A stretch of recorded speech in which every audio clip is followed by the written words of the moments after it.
Story number 61. That's Christian Gamer. In Haarlem, Netherlands, there was a 37-year-old Christian gamer, Joshua Hierin, who has been a Christian gamer since March 2013. Joshua Hierin is of the Reformed denomination and he attends church at Southwest Haarlem Reformed Church, which is a Calvinist church pastored by a man in his late 40s named Johann Piper. On the morning of Sunday, March 15th, 2026, after the church service concluded, Joshua Hierin was honored to share his testimony about what he was like before he got saved.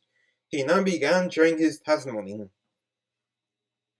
Before he got saved, he was a New Age hippie and a gang member in Amsterdam, who abused marijuana regularly, and he also committed acts of violence as well.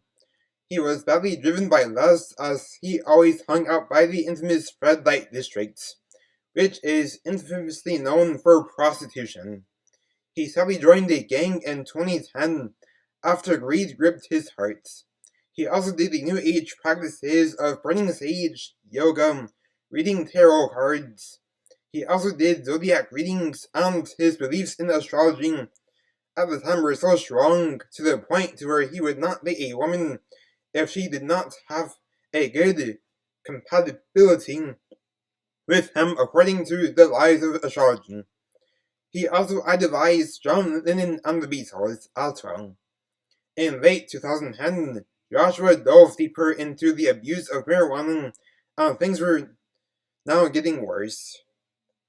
In 2011, there were some other demonic practices that he started tapping into, and during this time, family members tried to warn him about the dark stuff that he was into, but every time his family members tried to do so, he just ignored them and called them crazy or loony, which was disrespectful. In 2012, he got fired from his job on a random Thursday afternoon for drug abuse in the workplace. The day on which he got fired was 16 days before St. Patrick's Day. After he got fired, he lashed out at the man who was his boss prior to being fired, and used horrible name-calling. He then claimed that the law of attraction was going to land him a new job on the next day. And then the boss looked at him like he was nuts. This was because the boss knew that the law of attraction is such a dangerous deception, since as of that time he had been a Christian for 3 years, since that boss got saved in 2009. The year 2012 was where Joshua was at his all-time low, as this was the time in his life when he did the most demonic practices. For this reason, 2012 was the worst year of his life, and to this day he still views 2012 as the worst year of his life. After trying to land a new job but not being able to do so for a few weeks, he began to suffer depression because the law of attraction was not doing its thing for him. He also abused alcohol and was in and out of the red light districts through most of 2012. In October 2012, he became suicidal, and then just 6 days before Reformation Day, he almost committed suicide. But fortunately, his brother spoke words of encouragement and also stopped him from doing so.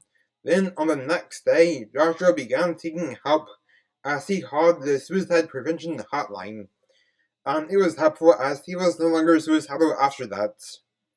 After this, he started to feel better, but he was still in the New Age deception. But then in December 2012, Joshua got into a horrific car accident just 12 days before Christmas, and because of this, he was in the hospital for 2 weeks, which meant that he had to spend Christmas in the hospital. But the good news for him was that the dumpster fire of a year called 2012 was almost over. He got somewhat excited every time people talked about plans for the year 2013. Joshua survived the car accident, which was a miracle because the odds of him surviving the car accident was 1 in 10,000, because the highway accidents looked so fatal. There were actually 4 victims who were involved in the accident, and of those 4 victims, Joshua was the only one to survive, as the other 3 victims died in the horrific highway accident. Then in January 2013, Joshua felt better now that he was going to have a chance to have a great year in the brand new year. Then on February 9th, 2013, he was talking about how he was lucky to survive the highway accident, but then Johann Hyper, who was a stranger to Joshua at the time, told him that it was not luck, but it was God giving him a second chance.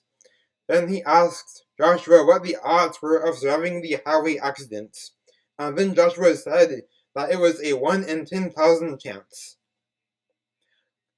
God is giving you a second chance, said Johann. Then Joshua engaged in the conversation as he sat in the cafe which is owned by his uncle. This was also his day off as well, and he also had a job in this cafe at the time as well. Then on that wonderful Saturday morning, Joshua got saved, and then he recounted all of the demonic New Age practices he engaged in before he got saved. When he went home, he threw out all of the tarot cards, sage burning material, yoga mats, and all other New Age material he had before he got saved. And of all the New Age material he threw out, half of them were expensive. Then in March 2013, he enjoyed watching gaming videos, but had a hard time finding ones that didn't have foul language. So then he came up with the wonderful idea of becoming a Christian gamer, where he only plays the games that are pure, and the gaming videos are family-friendly. His unique approach led him to begin building up a following, and for now, he did the videos on the side, because this was going to take time to build up. His YouTube and Twitch platforms started to have some epic growth in the middle of 2014, and then in May 2015, he left his cafe job now that he was making enough money for the gaming videos from the gaming videos to be able to support a possible future family. In August 2015, he married his wife, Liana. After Joshua shared about this, he was finished sharing his wonderful testimony. Then on the morning of Monday, March 16th, Joshua was drinking a cup of coffee as he was filming a gaming video. He has now been gaming for 13 years, and in each and every one of these videos, he either did preaching or biblical references. His platform now has over 600,000 subscribers on YouTube and over 700,000 followers on Twitch. The cup of coffee he was drinking was a bee's knees flat white, which is a flat white with lavender seeps into the coffee, and then honey is added. Since he was drinking a 500 milliliter cup of coffee, he had a teaspoon of honey in his coffee. The game he was playing was The Legends of Zelda, and he had a really good gameplay in the game.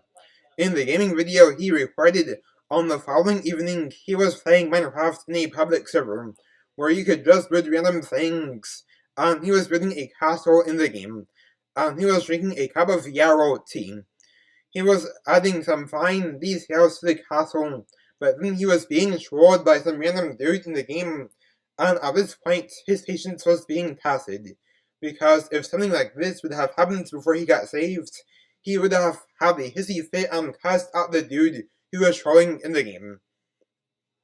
How the dude was trolling him was that he kept exploding parts of the back left tower of the castle with TNT, and the troller had the username ZCrazyLegends2011. Then eventually he was warned by the server owner that he would get banned from the server for 2 months if he didn't stop. Then he finally ended the trolling after that.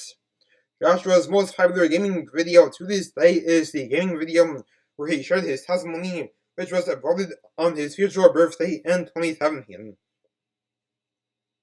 There was one time in November 2025 when some of his fans got mad at him for not making any references to the infamous 6-7 meme in his gaming videos.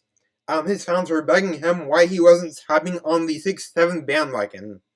Then, in a gaming video uploaded in late November 2025, he explained that he did not hop on the bandwagon due to the surprising satanic origins of the 6-7 meme.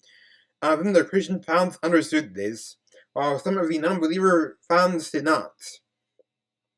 Joshua lost around 3,000 subscribers on YouTube and around 2,500 followers on Twitch for not hopping on the 6-7 bandwagon, but refusing to embrace a satanic meme was totally worth it, as Joshua stayed true to God's word and never participated in any trends or memes that are satanic or go against God's word.